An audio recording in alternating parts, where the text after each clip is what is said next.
Good morning, everybody. I'm really delighted to be here because actually I have to probably make a declaration of interest at the beginning. The first half of last year, my life was dominated by the grand bargain because I was the ICRC Sherpa.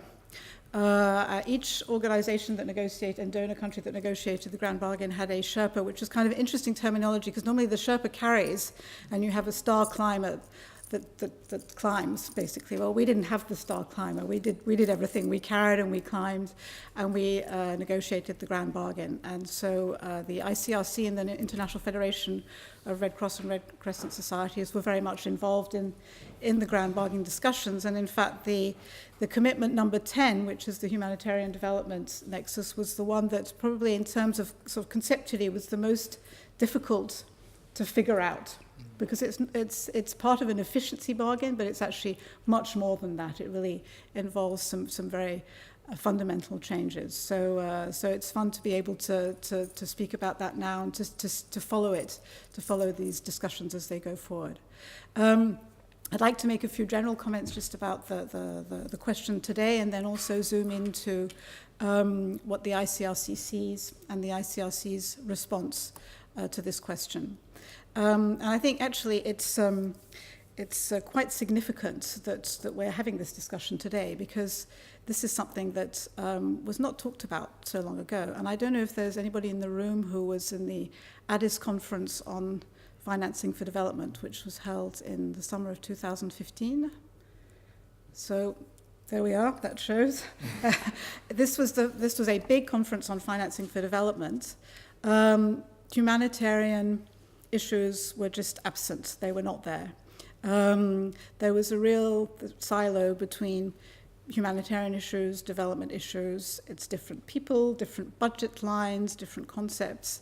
And what was kind of strange when you think about it now is that there was this sentiment really where humanitarian crisis were of no relevance to development issues, whereas we know they are absolutely fundamental. It is in those countries that are at war. These are the countries that at the time were not meeting the Millennium Development Goals. So these are the countries, if we want to address poverty, these are the situations that we really have to address. And I think the realization that protracted, and you mentioned this, Sean, protracted crises, protracted conflicts is the new norm. This has really brought this home. And so the high-level panel that on the future of humanitarian financing that was led by Kristalina Georgieva, which in fact then resulted in the grand bargain. I mean, this panel, and she brought this up very much higher on the radar screen, this question of protracted and the fact that these situations went on for years and for decades.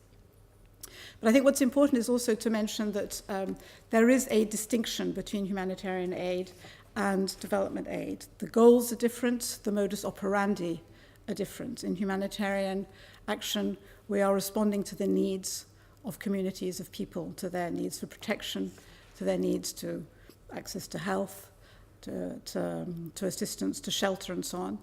In development, what it's about is more around strengthening the capacity of the state and the authorities and the local institutions to respond to these needs. Similarly, humanitarian assistance is about addressing and focuses on vulnerabilities. Whereas development is more about institutional building, where in fact the state is also leading on this. And then you mentioned the principles, Sean. Again, humanitarian assistance is guided by the fundamental principles of impartiality, independence, and neutrality. Development is more guided by a political vision and principles around good governance, transparency, and so on. And both are needed and both are important. And so instead of putting a sort of a line that divides the two, this line is indeed disappearing. It's rather we need to look at notably protracted situations through the lens of the needs and what are the needs and how can these needs best be met. And when you're working and as you are in the field and you have families that you're serving and communities that you're serving, they don't really give a damn whether you're from a humanitarian agency or a development agency or which budget it's from. They have certain needs, and these needs we are able, to a certain extent, to meet them. And I think we should put ourselves, we often don't put ourselves in their shoes. So we're good at discussing this in Geneva and in New York and in Dublin, and we need to. But from their point of view, where it is you come from or where the money comes from is not relevant to them. In terms of sort of the ICRC look on this, we're very much, the Red Cross is very much perceived as an emergency actor, and we are that. But we calculated out of in the 10 top operations of the ICRC, so when I say top, it's those that have the biggest budgets. So Syria, Iraq, South Sudan, Afghanistan, DRC. We've had a permanent presence for an average of 36 years, and in many countries even longer. So this is not about emergencies. This really is about protracted. And what we're seeing is that's relevant to today's discussion is that conflict, and we work, as you know, in conflict situations, conflict has a cumulative impact on communities and on society.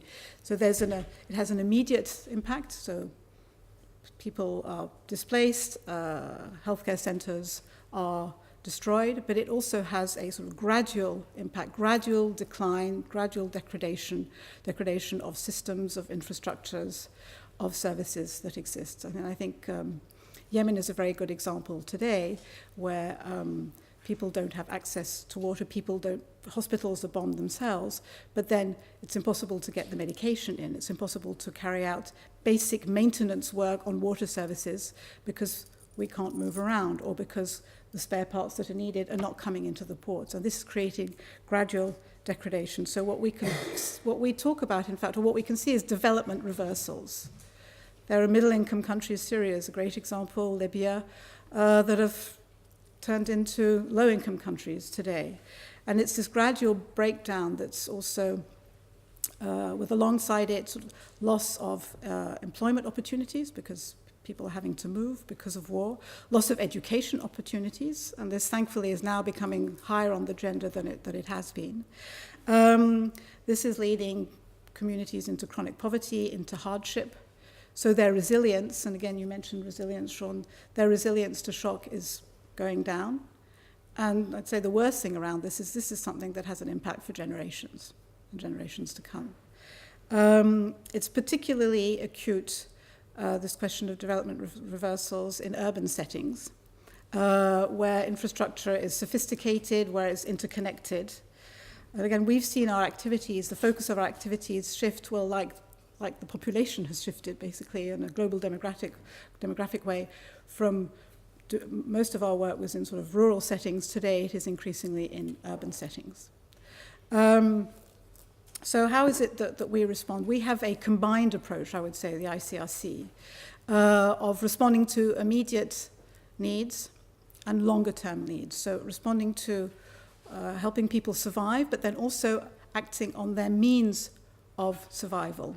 In South Sudan, we today, in the 21st century, we do airdrops to populations that cannot receive food any other way, specifically at certain times of year. At the same time, we're also vaccinating cattle so that they are able to have maintained, to a certain extent, means of survival. And we call this, in fact, development holds. And I have if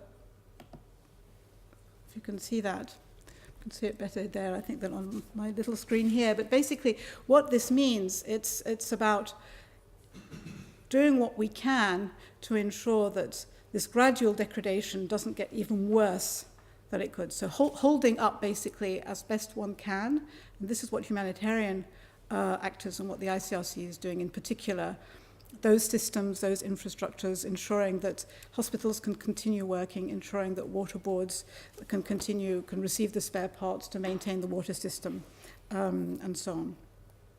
And I think this is what's interesting in terms of the development actors is concerned, is that if you then bring the development actors in, you can increase this potential for development holds. So I think this notion of having development holds is important. It's important notably when one starts talking, as one is doing today, about rehabilitation or reconstruction, it's important to ensure that we're able to make sure that it's faster and quicker after post-conflict for systems to get running again. But during conflict, during the situation, to make sure that, if people have access to water, if their kids can go to school, they will probably be less likely to move and to leave.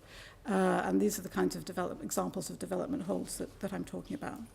So I think that there are many, many challenges to this. I think one of the challenges that we face is the understanding and acceptance that investing in these development holds is part of humanitarian action. It means that international humanitarian law needs to be respected. It means that these activities can carry out according to the principles of impartiality, independence, and neutrality. And this is difficult at the best of times. I think it's becoming even more difficult today as we see the humanitarian space shrinking. We're having to negotiate things that we should never have to negotiate. We're having to negotiate being able to provide food or reparations to certain structures in one place only if we do exactly the same in another place, as opposed to simply, there are needs, you need to do it. This is really complicated.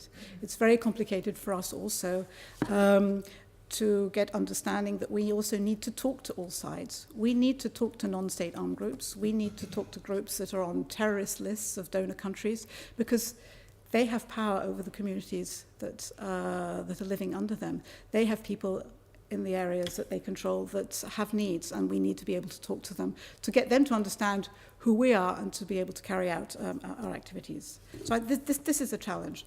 The other challenge is also working along two timelines, the immediate and the future, and donor budgets don't necessarily work along the same timelines either. So there is a case to be made, and this is something that is really moving forward, and we can see it with a number of donors. Multi-year funding also for humanitarian activities.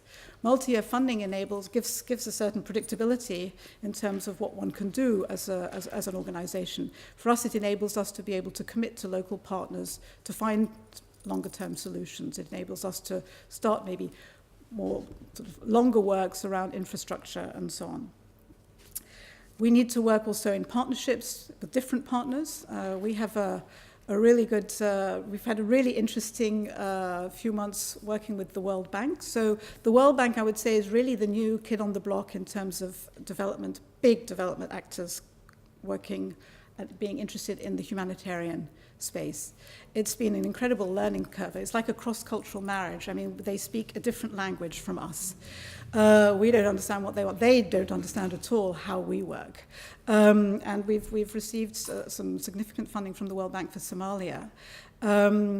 But really very, very interesting. And I think for me, one of the signs of success of that, apart from the fact that we received funding, was the request that then came fairly quickly from the World Bank saying, we would like you to come and train our legal people on international humanitarian law. We need to understand what this is, because we have no idea. And what does it mean to be neutral? How can that actually? How can you be neutral in Somalia when you are being partly funded by us, the World Bank, that is also paying the salary of certain civil servants in Somalia? How does that work? So they're really wanting to understand and to learn. The question of compromises you mentioned, we're very bad at making compromises in these kinds of things. There are certain things we cannot make compromises about, obviously, for example, the principles. But in terms of how we work with them, the way that they can also, the World Bank can fund humanitarian action, they need to really look at this if they want to be able to fund operations in places that are hard to reach, where the government in particular is not there. They're going to have to work through organizations that are there. And it's a very different way of funding. To bring this question down to one person, so she is one of my favorite colleagues. She's called Rahaf. She's a physiotherapist in our orthopedic center in Kabul. When she was 10 years old, she stepped on a landmine going to school, and both her legs were blown off. So we treated her in our orthopedic center to provide her with prosthesis limbs. She was then able to go back to school.